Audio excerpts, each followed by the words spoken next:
Welcome to this overview of our NSF GCR project entitled Common Pool Resource Theory as a Scalable Framework for Catalyzing Stakeholder-Driven Solutions to the Freshwater Salinization Syndrome. First, we will share our project's goals. The challenge we are tackling is inland freshwater salinization. These are the results of a USGS assessment of salinity in 422 streams in the United States. From 1992 to 2012, salinity has been on the rise at most of these sites, especially in the mid-Atlantic, northeast, and northern regions of the country. Inland freshwater salinization is characterized by increasing ion strength, base cations, alkalinity, and pH, a pattern we call the Freshwater Salinization Syndrome. Current regulations to protect water quality in the United States do not address salt pollution. Our study focuses on bottom-up, stakeholder-driven approaches for freshwater salinization that rely less on top-down regulation. Specifically, we claim that inland freshwater salinization can be treated as a common pool resource problem, where the resource is the capacity of inland freshwaters to assimilate salt. Common pool resources differ from traditional public and private goods in two ways. First, excluding users is difficult. Second, the use of the resource by one user reduces its availability to other users. For inland freshwater salinization meets both criteria. For example, practically speaking, it is difficult to prevent me from using excessive amounts of de-icer on my driveway during winter or pouring salt-rich products down the sink in my home. These practices add salts to streams and reservoirs where they consume salt assimilative capacity. Furthermore, if I consume some of that assimilative capacity, I'm leaving less of it available for other actors in the watershed. Our project explores two hypotheses. First, we hypothesize that Nobel laureate Elinor Ostrom's socioeconomic and social ecological systems framework for analyzing common pool resource problems can be used to diagnose the local opportunities and challenges associated with addressing inland freshwater salinization through stakeholder-driven bottom-up management in lieu of or in concert with top-down regulatory control. Second, we hypothesize that these bottom-up efforts can be catalyzed through convergence research that examines the barriers identified by applying Ostrom's SES framework to local conditions. In short, we propose to tackle inland freshwater salinization by adopting Ostrom's framework for bottom-up management of common pool resource problems as our novel framework for catalyzing scientific discovery and innovation and integrating knowledge, methods, and expertise in alignment with the goals of GCR at NSF. To test these hypotheses, we adopted the Occoquan Reservoir in Northern Virginia as a test bed. This reservoir is a drinking water source for approximately 1 million people in Fairfax County and surrounding communities, and one of the first large-scale deliberate indirect potable reuse projects in the United States. This means that the reservoir receives inflow from two watersheds, Bull Run and the Occoquan River, plus treated wastewater from the Upper Occoquan Service Authority. We have a nearly 50-year history of water quality and flow measurements at this site, collected by Virginia Tech's Occoquan Watershed Monitoring Laboratory, which is directed by the PI of this project, Dr. Stanley Grant. While this reservoir has provided a reliable source of drinking water for Fairfax County for nearly half a century, rising sodium concentrations are a looming problem. Sodium adversely affects the taste of drinking water. If the sodium concentrations in the reservoir keep rising, the drinking water utility Fairfax Water might be forced to upgrade their treatment plant to, in effect, desalinate fresh water. Such an upgrade could cost more than $1 billion, not accounting for brine disposal costs, energy and carbon footprint costs, and loss in production capacity. The better option is to identify and manage the sources of sodium entering the system, which is the focus of our project. Ostrom's social ecological systems framework for common pool resource problems consists of 4 primary variables. Under each primary variable are a set of second-level variables, 10 of which have been found, according to Ostrom, to be positively or negatively associated with collective management of common pool resource problems. Of these 10 second-level variables, we argue that 3 are potentially relevant for the collective management of sodium pollution in the Occoquan Reservoir. These three variables are system dynamics should be predictable, actors should have a consistent mental model of the system, and actors should have rules for governing the resource. Our project's logic model is shown here. Inputs include NSF funding, a set of collaborative methods, including joint fact-finding and fuzzy cognitive mapping, a stakeholder team consisting of 42 local experts, a biophysical team with expertise in hydrology, ecology, engineering, and geoscience, and a governance team with expertise in public policy, social marketing, mental modeling, collaborative governance, and the science of team science. We have 8 activities, which we call acts. The colored dots indicate which teams participate in each act. Most activities involve 2 or more teams. The short-term outcomes here are the results of phase 1 of our project. They are divided into 3 categories corresponding to the 3 second-level variables that Peter just described. The top outcome is assessment and tracking of stakeholder and researcher mental models. The middle outcome is improved system predictability.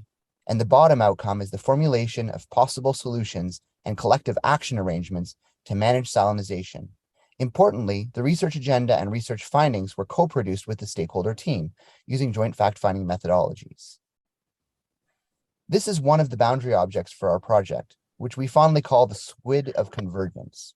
All 3 teams meet periodically for facilitated conversations during ECOS meetings, where ECOS stands for Executive Committee on the Aquacon Sewershed. Throughout this presentation, we will use these same 3 colors to denote the biophysical, stakeholder, and governance teams. As Todd just noted, the research agenda and research results are co-produced with stakeholders. So the project is in a constant state of evolution. This evolutionary process is described more in the Convergence section of the presentation. Here, we highlight a few personnel changes that were implemented in response to reviewer and panel comments on our original proposal and in response to deficits in expertise. In response to a concern raised by the panel and reviewer 3, we opted not to pursue the microbial microcosm test and corrosion test proposed under task P13. On the other hand, we expanded the project team in the following ways. First, Payam Aminpur was brought in as a consultant to help a junior faculty, Dr. Megan Rippy, become proficient in the creation and analysis of fuzzy cognitive maps.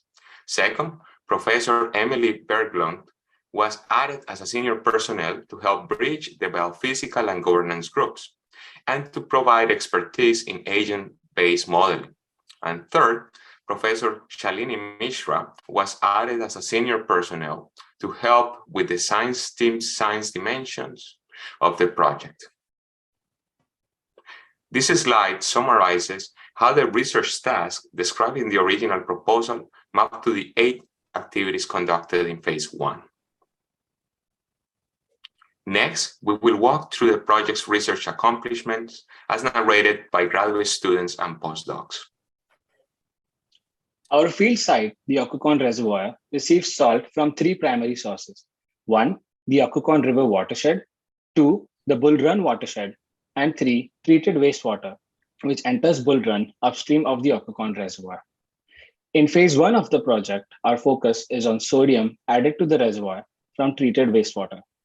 Because conventional wastewater treatment processes do not remove salt, any salt added to the wastewater will pass directly through the treatment plant to Bull Run and flow from there to the reservoir. The biophysical research accomplishments are as follows. The biophysical team conducted a series of linked interdisciplinary studies. We began by analyzing historical measurements of stream flow and sodium at several monitoring stations in the Occoquan system. From these data, we determined that sodium entering the reservoir is primarily from wastewater during dry weather and primarily from the 2 watersheds, Bull Run and the Occoquan River during wet weather. With the wastewater utilities assistance, we set out to determine the sources of sodium in wastewater. On an annual basis, we found that 36% of the total sodium mass was from 3 specific sources: 8% from chemicals added during water and wastewater treatment, 14% from human excretion, and 14% from a single permitted discharge from a local microfabrication facility. That leaves 64% of the annual sodium mass in wastewater unaccounted for. We published these results last year in the journal Nature Sustainability. To find the missing 64%, with the help from the water and wastewater utilities, we measured the increase in sodium concentration at every step along a flow path leading to the wastewater treatment plant, from rainwater to the Potomac River, through a water treatment plant, into homes and businesses, and then into a sanitary sewage collection system in Fairfax County. We found that the sodium concentrations nearly doubled as drinking water flowed through homes and businesses into the sewage collection system. Further, the molar ratio of sodium and chloride abruptly increased from around 0.9 in drinking water to around 1.2 in sewage. In step 4, and again with the help from the wastewater utility, we set up a monitoring station at the base of the sewage collection system. There, we sampled the sewage hourly for roughly 3 weeks. Remarkably, we found that the sodium to chloride molar ratio follows a daily cycle. The ratio peaks around 1.2 in the middle of the night and then declines to 0.9 early in the morning. This result tells us 2 important things. First, sewage flowing through the sewage collection system is not well mixed. That is, chemically distinct pulses of water can be detected at the outlet. And second, this chemical cycling is likely driven by daily patterns of human behavior in homes and businesses that discharge to the sanitary sewer system. To mechanistically link daily patterns of human behavior to a chemical cycling that Kaylin just described, we developed and calibrated a mathematical flow and transport model of the same sewage network she sampled. This network has approximately 41,600 residential connections, servicing about 121,000 people in Fairfax County.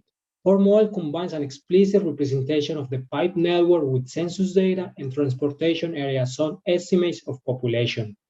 From particle tracking experiments, we can infer that the cyclic pattern Kaylin observed is consistent with pulses of sodium mass being discharged to the sanitary sewer around 9 a.m. and 10 p.m. every day, coincident with the 2 daily peaks in morning and evening home water use. Because storm water and groundwater can also contribute salts to sewage through what is called inflow and infiltration, we added a machine learning algorithm to our model that quickly estimates this impulse from measurements of sewer flow and precipitation. The results presented so far suggest that sodium-enriched wastewater is discharged from homes and businesses during the morning and evening peak water use periods. From previously published data, these sodium pulses are not likely to be from human excretion, which has a sodium to chloride molar ratio closer to 1:1. Therefore, we're looking for something routinely discharged to the sanitary sewer that has a high sodium content and is heavily enriched in sodium relative to chloride. My chemical analysis of common household products indicates that clothes and dishwashing detergents meet both requirements. I'm also finding that the quantity of sodium depends strongly on the detergent form, for example, pods, liquid, or powder. This suggests that product switching might be a viable approach to reducing the sodium input in the sanitary sewer. Building on these results, the governance team is currently surveying approximately 600 residents in Fairfax County and surrounding areas. The 15-minute survey asks questions about which brands and products residents use for clothes and dishwashing, the timing and frequency of product use, and willingness to switch products in response to messaging about low-salt alternatives. Results from this survey will inform interpretation of the chemical cycling results obtained in Step 4, the modeling activities described in Step 5, the ongoing chemical analysis of home products described in Step 6, and could further serve as the basis for a social marketing campaign in Phase 2 of the project. What happens to salt ions after they are discharged from the wastewater treatment plant? To answer this question, I led 4 high-frequency spatial synoptic surveys along Bull Run, stretching roughly 17 kilometers from above the confluence with the wastewater treatment plant to just above the Occoquan Reservoir and under various weather conditions. A wastewater salt signal is evident in these data and persists downstream. However, the signal is attenuated as the water flows through a protected riparian zone, suggesting that stream restoration might help mitigate the impacts of salt discharges. Collectively, the biophysical team's results suggest that wastewater contributions to rising sodium concentration in the Occoquan Reservoir can be reduced by adopting low salt water and wastewater treatment methods, more stringent pre-treatment requirements for industry, or low sodium household products. All 3 approaches are logical targets for conducting a real-world intervention in Phase 2 of our project. Next, we will review key research results from the governance team. We began by reviewing the published and gray literature on salt management and common pool resource theory. We looked for examples of institutional arrangement that might be worth considering for managing salinization in the Occoquan Reservoir. While there are many published case studies on the management of deicers and water softeners, we could not find examples focused on the salinization of wastewater, suggesting that our work in the Occoquan might fill an important gap in the literature. To explore how salt management institutional arrangements might emerge in the system, we coupled a salt buildup groundwater model developed by the biophysical team with an agent-based model of actors who can either gain benefits by using deicers or choose to cooperate with or defect from institutions that were developed to mitigate freshwater salinization. Key findings from these simulations include, first, some governance institutions emerge later in the salinization process and consequently cannot prevent buildup of sodium beyond its taste threshold in drinking water, and institutions for salt management are very fragile to institution defectors. These ABM simulations highlight potential unintended consequences of various collective action arrangements for salt management in the Occoquan system and beyond. A total of 74 one-on-one interviews were conducted to generate fuzzy cognitive maps of the stakeholder team's mental models of salinization in the Occoquan. These maps are helping us to better understand the social dimensions of freshwater salinization, identify areas of agreement and disagreement across the stakeholder team, and track the evolution of stakeholder mental models over time. Joint fact-finding methods were used to continuously evolve and co-produce a research agenda that is credible, salient, and legitimate. Interactions with the stakeholder team took the form of the one-on-one fuzzy cognitive map interviews and our periodic ECOS meetings. In ECOS 1, our primary goals were to introduce the project and elicit from the stakeholder team their goals for the Occoquan Reservoir and its tributaries. In ECOS 2, our primary goal was to elicit feedback on the initial biophysical team findings and learn what the stakeholder team considered to be the most important information needs associated with inland freshwater salinization. In ECOS 3, we provided brief summaries of each project activity and then asked the stakeholder team to rank them for saliency, legitimacy, and credibility. In ECOS 4, scheduled for the first week in June, we will give the stakeholder team space to talk about activities they are leading to address inland freshwater salinization and then elicit suggestions from them about possible behavioral or structural interventions the research team might tackle in phase 2. Our team has been very productive over the past 2 years. Our paper in the journal Nature Sustainability included authors from the biophysical, governance, and stakeholder teams. In addition, we just learned that a thought piece we wrote on the application of common pool resource theory to environmental grand challenges, the core idea of our GCR project, has been invited as a feature article for the journal Environmental Science and Technology. As evidence that our project is likely to have significant broader impacts on the field, here are summary statements from the 3 reviewers on the ES&T feature. Reviewer 1 noted, "This is a great paper and can perhaps provide a framework for polycentric governance dealing with salinization. It was a pleasure reviewing this paper." Reviewer 2 noted, "It appears that the authors are exploring a new territory, making efforts that can only be complimented and welcomed." Reviewer 3 noted, "This is a useful next generational approach to solving wicked problems and will be of interest to ES&T readers looking to tackle big picture problems." Graduate students on the project have also been thriving, as evidenced by the numerous awards they've won over the past 2 years. Reflecting their interest in transdisciplinary research, many of them have enrolled in Virginia Tech's Science, Technology, and Engineering and Policy program, which is headed by Co-PI Schenk. Next, we will focus on Project Convergence. Our convergence management plan consists of the 6 elements shown here: communicating frequently, co-developing the research agenda with stakeholders, longitudinally assessing mental models, team integration activities, producing boundary objects, and sustaining our convergence program. We will briefly discuss each. Communication among stakeholders was facilitated by weekly meetings of the biophysical and governance research teams, along with a weekly all-hands meeting. We also held 4 ECOS meetings of stakeholders and researchers. Finally, we conducted 2 rounds of one-on-one interviews with stakeholders. In total, this adds up to over 2,300 person-hours of meetings, facilitated discussions, and interviews.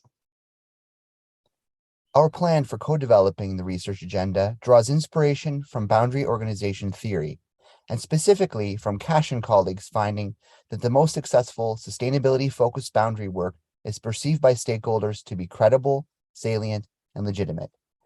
Here, salient means that decision makers find the information and findings to be relevant to their needs. Credible means that the information generated is scientifically defensible. And legitimate means that the information is respectful of stakeholders' divergent values and beliefs, unbiased in its conduct, and fair in its treatment of opposing views and interests. This is our process for co-production.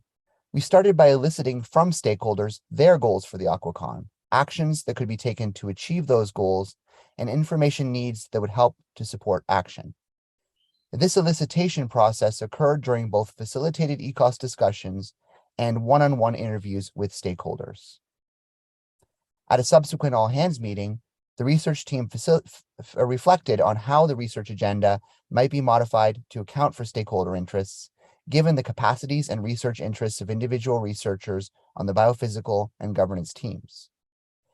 The updated research agenda was then discussed at the next ECOS meeting, and the proposed activities were rated for salience, credibility, and legitimacy. The research team then set about implementing the revised agenda, the results of which are shared with the stakeholder team, and the cycle continues.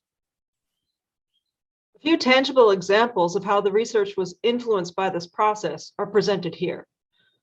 The stakeholders identified an error in the biophysical team's original analysis of sodium mass added by wastewater treatment and worked with the team to correct the error, which was recently submitted as an erratum to Nature Sustainability.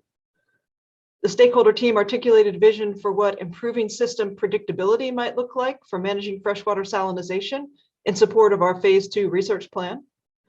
The stakeholder team played an integral role in the design and implementation of the SOAR measurements that Caitlin described earlier. Likewise, the stakeholder team helped us calibrate our SOAR model by providing critical data and access to their industry standard software. Next, I'd like to talk about our formal mechanism for assessing project success. Specifically, we are using fuzzy cognitive maps, or FCMs, to capture stakeholder and researcher mental models of salinization and their evolution over time.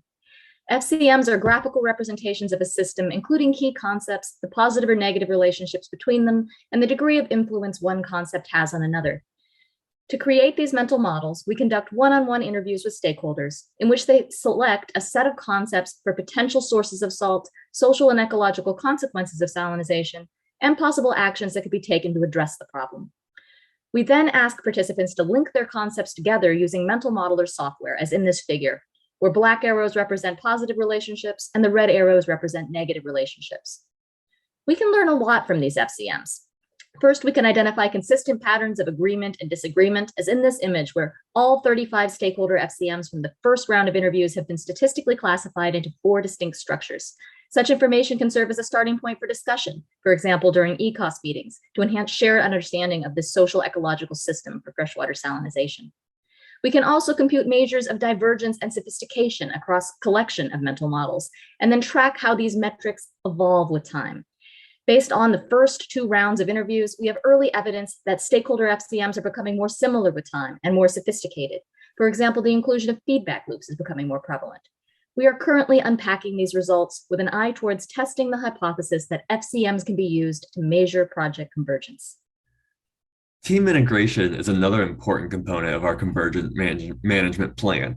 Activities including stakeholders in the writing of high-impact research articles, and including researchers in the writing of a practice-oriented article in the trade magazine Advances in Water Research, which reaches nearly 50,000 practitioners across 160 countries, in highlighting and discussing epistemological differences across the team through the NSF-sponsored TDI workshop and activities like the Graduate Student Talk Swap, which I'll discuss next. Like most faculty on the project, the grad students come from different disciplinary backgrounds and universities and work on different tasks within the broader project. We needed to take time to connect and create a positive shared space with each other.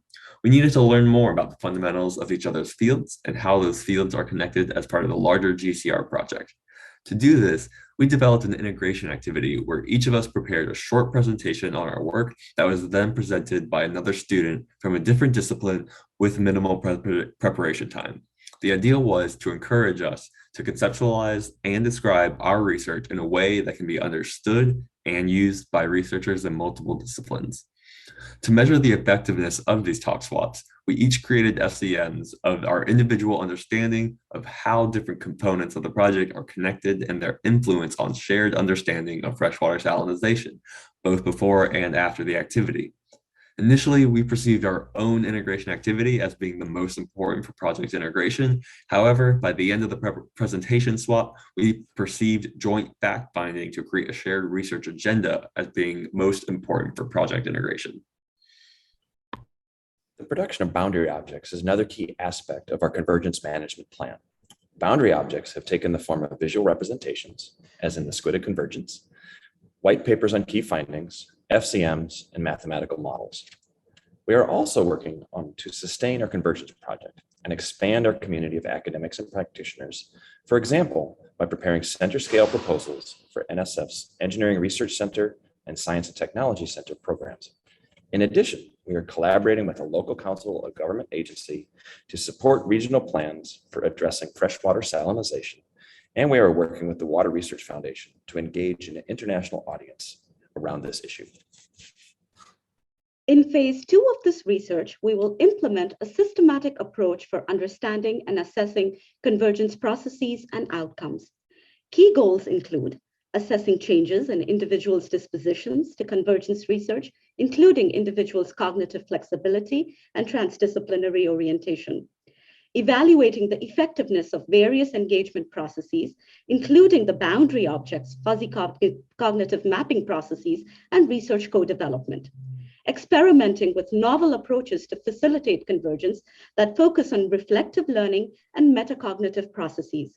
And elaborating our understanding of knowledge integration by studying the integrative quality of tangible collaborative products and intangible insights generated.